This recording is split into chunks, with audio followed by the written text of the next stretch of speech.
Welcome to another episode of r/ProRevenge. Landlord is jealous of my income, raises my rent $500. I screw him years later for $20k. TLDR is the same as the title. Landlord is jealous of my income, raises my rent 50%. I screw him years later for $20k. All names have been changed. In the late 90s, wife and I were just married, just getting started, and we decided to dink. Double income, no kids, it for a few years to save up for a down payment on a house. The dot-com bubble was still rising and I was a newly minted software developer. I had an entry-level job for a while and then got recruited to a new city and a new job that paid 3x what I was making before. It was an offer too good to pass up. I ran the numbers and it was a no-brainer. By living frugally and saving my entire salary, living off just her income, we would easily have enough in a year to put 20% down payment on a new house. We rented an apartment in the new city that was listed for $950 mo.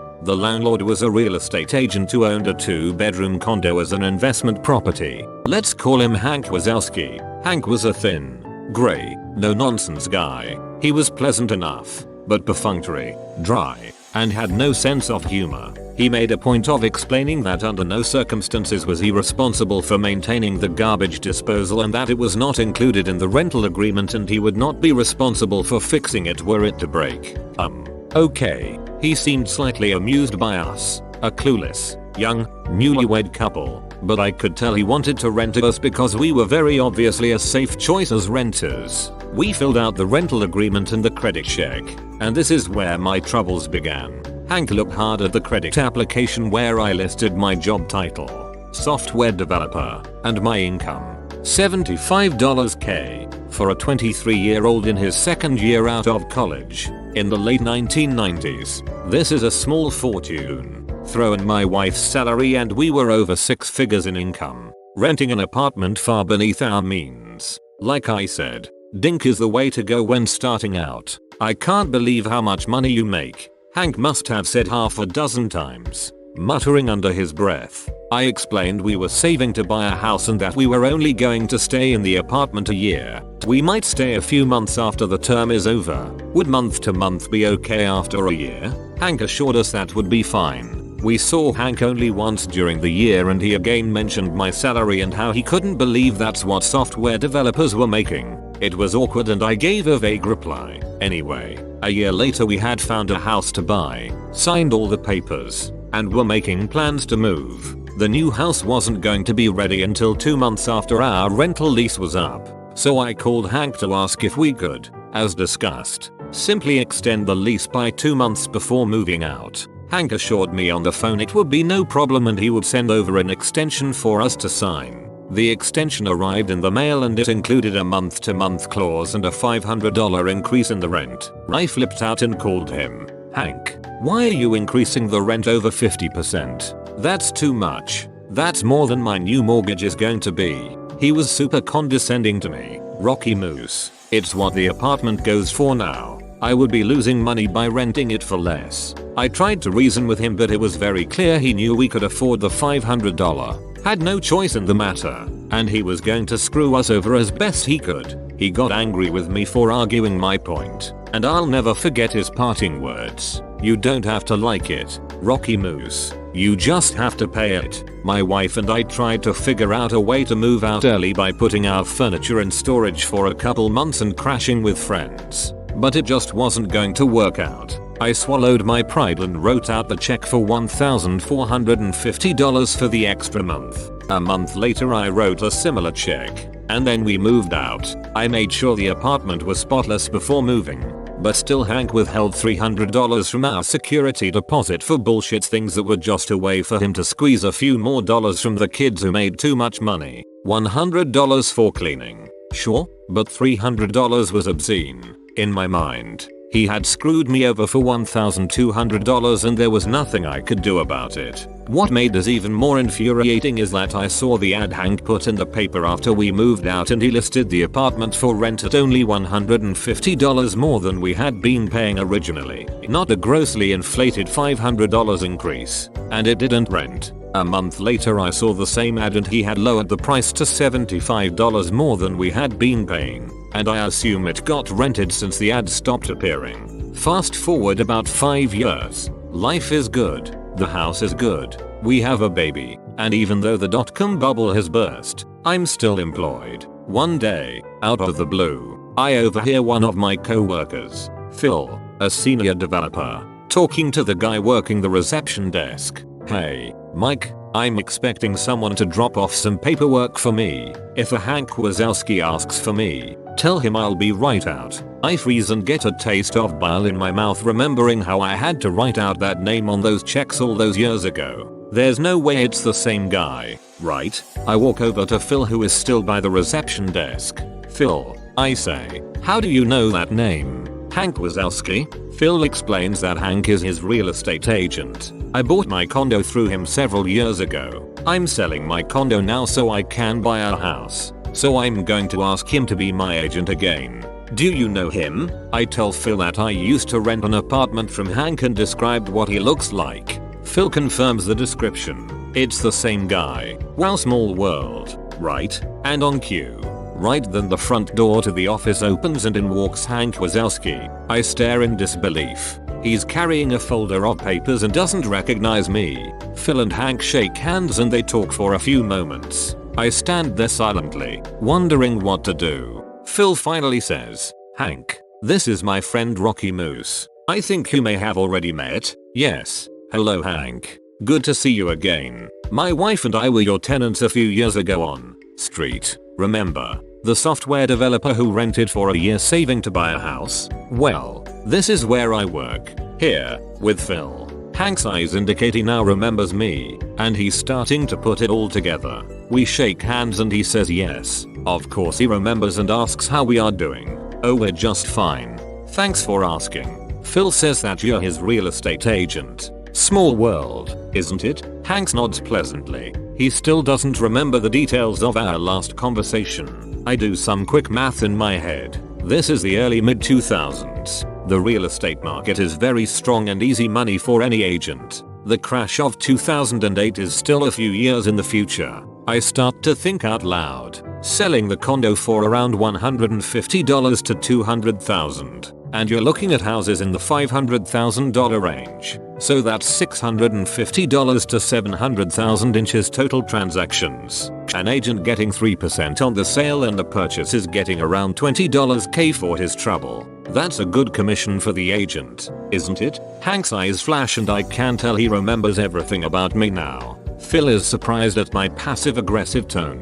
I am enjoying the uncomfortable silence. Hank deflects my question, saying it's complicated, and tells Phil to send back the papers as soon as possible. He shakes hands with Phil, looks at me, nods, and goes to leave. "It was really good to see you again, Hank," I call behind him. He exits the building. As the door is still shutting, I say a bit too loudly, so that Hank can hear, "Phil, don't sign anything just yet. I have a story to tell you." Phil looks at me and says, "Rocky, what the hell was that all about?" He looks pissed and confused at my behavior. I tell Phil the whole story. The rent, the $500 increase, the security deposit. You don't have to like it. You just have to pay it. Everything. "Phil, you can't use this guy to sell your condo and buy a house. I hate him. He's evil. I'll help you find another real estate agent. Just use anyone but Hank." So the great thing about Phil is that, well, he's a great guy. He says he's a little surprised at my story and has always known Hank as a straightforward guy. But I totally see him doing that to you. He admits, "There's no way I could use him now." What a dong. Then Phil's eyes lit up a bit. "What do you want me to say when I fire him?" I have special feelings for Phil now. We came up with a plan and I made sure there were some key phrases in Phil's repertoire. We planned it all out together in advance. My only regret is that I didn't get to see Hank's reaction in person a day later when Phil made the following phone call while I stood behind him listening. "Hi, Hank, it's Phil calling. Yeah, about that. I've decided to get some other quotes from other agents. I'm not going to sign up with you." Pause. No, you shouldn't give a discount. You'd be losing money if you did that. Pause. No, this is just a decision I've made. No, it has nothing to do with Rocky Moose.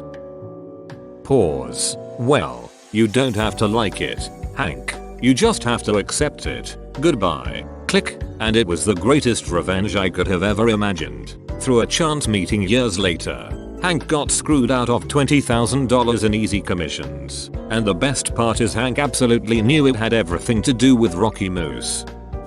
Favorite teacher gets wrongfully fired. So I get 3/4 of the staff arrested. I'll start off by saying this happened to my sister, and the actions taken were hers. My sister has always gotten along very well with her teachers, and has a habit of forming actual friendships with them, to the point that she still talks to her 5th grade English teacher, along with many others. Decades later, this happened about 15 years ago. My sister was a student at Job Corps, a government-run live-on-campus vocational training program, studying hotel-motel management. She got on extremely well with her hotel-motel management teacher, better than pretty much every teacher she'd already had up to that point. One day, the teacher goes to the center's dean's office and walks in on a paper shredding session. It turned out that there was some pretty major embezzling happening at the center, as in more than 60% of the funds for the center were being stolen. The teacher was appalled, and despite some rather lucrative offers made, refused to join in on these acts. Less than a week later, the teacher was fired for trumped up reasons. This was especially bad given the teacher was only 2 years away from retiring, and being fired lost their retirement package. Needless to say, my sister was pissed, knowing how things typically work, and that almost any report she tried to make would just be swept under the rug, if it was taken seriously at all. She came up with a plan, and took things nuclear. Over the next month or two, my sister managed to gather some basic evidence of the embezzling. Nothing concrete, but enough to warrant considerable investigation by the authorities. She took the little evidence she was able to gather, along with the story of what happened to her teacher, and sent the info in an email to the Job Corps regional director. Now, like I said, she knew that her email would likely be ignored, or the event swept under the rug. So she got smart. The email was CC'd to every single major person in the Job Corps chain of command, all the way up to the national director, as well as to anyone even tangentially related to Job Corps in the upper echelons of the Department of Labor, and every member of Congress, as well as the US President's office. Remember, this was a government-run program. All in all, the email was sent to over 2,000 people. Basically, she not only sent the report, but sent it in such a way that everyone who got it could also see everyone else who got it, and she sent it to WAAAY more people than would be needed to ensure the issue couldn't be swept under the rug. 2 weeks later, after the investigation finished, never seen the government work so fast on anything that wasn't collecting owed taxes. Only 5 or 6 staff members, out of 20-ish that worked in the center, still had their jobs, and at least 5 of the ones fired, including the dean, were facing major criminal charges, with the rest facing minor charges. I'm not sure of the exact figure on how much was stolen, but it was well into the 7 digits. The embezzling had been happening for years. The teacher got a very nice severance package post-investigation. If I recall correctly, it was 3 years of pay, her full retirement package, and signing a NDA, though she didn't get her job back, and my sister was given her completion certificate. Despite not having finished the requirements of the course, they wanted her gone, but couldn't kick her out. Whoa, you made it to the end? You're a ducking beast. I'll cut you a deal. Smash like and subscribe for more curated content. It's free and that's a great price.